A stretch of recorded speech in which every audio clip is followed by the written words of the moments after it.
কাল চলে গেছে তোরা কাজে ডাক্তার তো চলে গেছি না আরও তো বাইরেও বাটাই কাজ গেছি আর এখন বইতে কোনো কয় তুই বনে কইছি ধন্যবাদ না ওই বড় মেয়ে ছেলে গেছে মনে হয়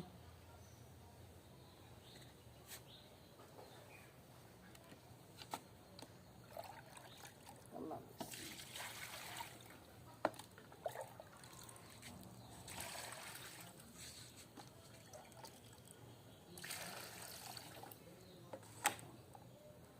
আর তো কেউ বাড়তো না কেন না শুধু নিয়ে হ্যাঁ